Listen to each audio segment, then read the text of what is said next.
بعض لوگ کہتے ہیں کہ انہیں غصہ بہت آتا ہے اور بعض دفعہ بہت شدید غصہ آتا ہے۔ تو آج کی پریزنٹیشن میں ہم بات کریں گے کہ غصہ آنے کی وجوہات کیا ہیں اور اس پہ کیسے قابو پایا جا سکتا ہے۔ السلام علیکم، صحت زندگی میں خوش آمدید۔ میرا نام محمد زبیر خان ہے، میں ایز اے سائیکالوجسٹ کام کرتا ہوں۔ جب بھی ہم غصے پہ قابو پانے کے طریقوں پہ بات کرتے ہیں تو اس میں ایک بہت بڑا مسئلہ یہ ہوتا ہے کہ غصے کے دوران ہماری عقل کام نہیں کر رہی ہوتی، تو کسی بھی طریقے کو اپنانے کے لیے، اس کو اپلیکیبل بنانے کے لیے ضروری ہے کہ اس دوران ہماری عقل کام کرے۔ تو بہت سارے طریقے جو ہمیں بتائے جاتے ہیں کہ جب ہمیں غصہ آئے تو ہمیں وہ کرنے چاہیے، بہت مشکل ہوتی ہے کہ ان طریقوں پہ اس وقت سوچا جائے اور ان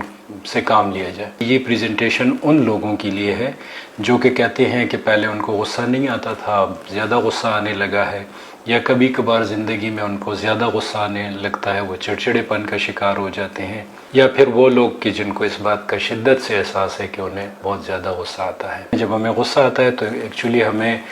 کسی شخص پہ غصہ نہیں آ رہا ہوتا، بلکہ ہم چاروں طرف جتنے بھی ہمارے لوگ ہوتے ہیں، جہاں جہاں پہ پھر ہمارا بس چلتا ہے تو وہاں پہ پھر ہم غصے کا اظہار کرتے ہیں۔ یہاں پہ یہ بات بھی بتانا ضروری ہے کہ غصہ آنا اور اس کا اظہار کرنا دو مختلف چیزیں ہیں۔ بہت سی صورتحال میں ایسے ہوتا ہے کہ جہاں پہ غصہ آتا ہوتا ہے انسان کو، وہاں پہ اس کا وہ اظہار نہیں کر سکتا، جیسے کہ ایک شخص دفتر سے گھر آتا ہے یا کاروبار سے گھر آتا ہے تو اپنے بچوں پہ غصہ ہوتا ہے۔ اصل میں بچوں کا کوئی مسئلہ نہیں ہوتا، یا بیوی سے لڑتا ہے، وہ مسئلہ گھر کے حالات نہیں ہوتے، بلکہ وہ اس کے کاروبار کے حالات ہو سکتے ہیں، یا اس کی جہاں پہ وہ نوکری کر رہا ہے وہاں کے حالات ہو سکتے ہیں، جس کی وجہ سے وہ فرسٹریشن کا شکار ہے۔ اور پھر چونکہ وہاں پہ بہت سی جگہوں پہ بس نہیں چلتا، تو پھر جہاں پہ بس چلتا ہے وہ فرسٹریشن کا اظہار غصے کی صورت میں پھر وہاں پہ کرتا ہوتا ہے۔ اس کے علاوہ ایک بہت بڑی وجہ ہمارے ہاں فرسٹریشن اور غصہ آنے کی یہ بھی ہے کہ ہمارے ہاں چاروں طرف ناانصافیاں بھی بہت زیادہ ہوتی رہتی ہیں۔ تو جب کسی کو لگے کہ اس کے ساتھ بہت شدید ناانصافی ہوئی ہے تو ظاہر ہے کہ وہ اسے غصہ آئے گا اور وہ لڑے گا اور اپنا دفاع کرے گا۔ اب میں 3 ایسے طریقوں میں بات کروں گا جن پہ آپ سوچنا جب شروع کر دیں گے اور عمل کرنا شروع کر دیں گے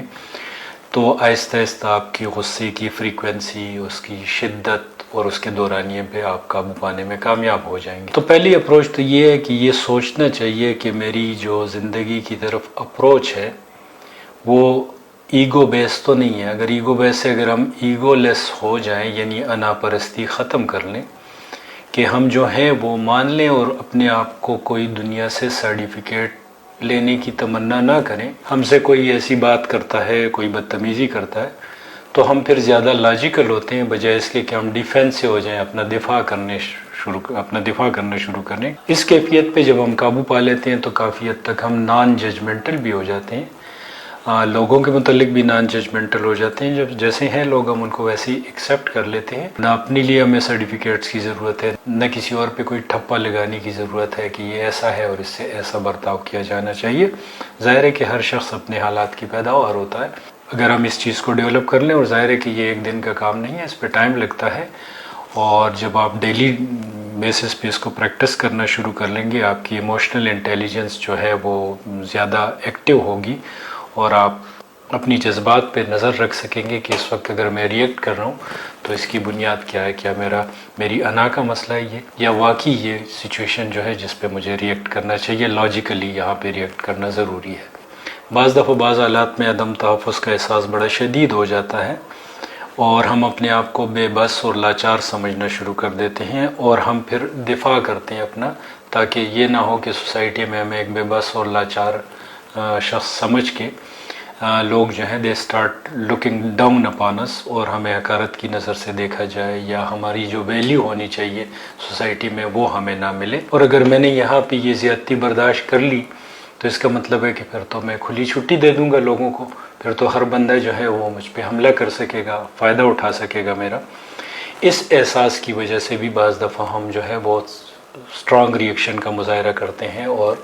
اس سچویشن کی حقیقت کو پوری طرح نہیں سمجھتے، بلکہ جو ہمارا غصہ ہوتا ہے وہ عدم تحفظ کے احساس کی وجہ سے ہو رہا ہوتا ہے، نہ کہ واقعی وہ سچویشن ایسی ہوتی ہے جس سے ہماری بقا کو یا ہمارے سٹیٹس کو کوئی خطرہ ہو۔ اور یہاں پہ ایک بات میں فردر ایڈ کروں کہ عاجزی اور انکساری بڑے لوگوں کا شیوا ہے، غرور اور تکبر کمینے لوگوں کا شیوا ہے۔ اسی طرح جب آپ کسی ناانصافی کا مقابلہ کرتے ہیں تو ناانصافی کا مقابلہ بہتر طریقے سے عقلی بنیادوں پہ لاجیکل اپروچ کے ساتھ بہتر طریقے سے کیا جا سکتا ہے۔ جب آپ ناانصافی کا مقابلہ ریئیکٹیو رسپانس کے ساتھ کریں گے، آپ ریئیکٹ کریں گے، غصے کا بہت شدید اظہار کریں گے، تو جس شخص نے ناانصافی کی ہوگی وہ بھی ویسا ہی کرے گا۔ یعنی آپ نے مورچہ سنبھال لیا، اس کے ساتھ لڑ رہے ہیں تو وہ بھی مورچہ سنبھال لے گا اور اپنے آپ کو پروٹیکٹ کرے گا۔ جو اس نے ناانصافی کی ہوگی اس کا دفاع وہ کرے گا جائز یا ناجائز طریقے سے، اور پھر جو ہے بات بگڑتی جائے گی اور دشمنی تک بات پہنچ جائے گی۔ تو اس صورتحال میں یہ ضروری ہے کہ جب آپ کو لگے اور وہاں پہ پاسبل ہو کہ بعض کیسز میں شاید مشکل ہو، مگر جہاں پہ پاسبل ہو کہ آپ کے ساتھ ناانصافی ہو، تو آپ اس پہ سو لیں ایک رات، دوسرے دن یا تیسرے دن پھر اس ناانصافی کے خلاف جو بھی آپ نے جہاد کرنا ہے، وہ جو بھی آپ ایکشن لیں گے وہ زیادہ عقلی بنیادوں پہ ہوں گے، اسٹرانگ ڈیسیجنز ہوں گے، اور اس میں آپ کو کامیابی زیادہ بہتر طریقے سے مل سکتی ہے۔ اور جیسا کہ میں نے کہا کہ غصے کے دوران ہماری عقل کام نہیں کر رہی ہوتی، تو بہت دفعہ ہمارے جو بھی طریقے ہوتے ہیں وہ کارگر ثابت نہیں ہوتے۔ جتنے طریقے میں نے بتائے ہیں،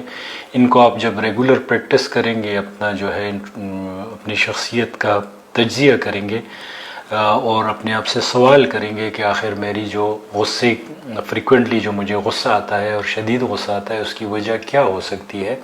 کہاں کہاں مجھے عدم تحفظ کا احساس ہے، کہاں کہاں پہ میرے انا کے مسائل ہیں، کہاں کہاں پہ واقعی مجھ سے ناانصافی ہو رہی ہے، اور اس کو میں کیسے پراپر طریقے سے ایڈریس کر سکتا ہوں، تو آپ کافی حد تک اپنے غصے پہ قابو پا لیں گے۔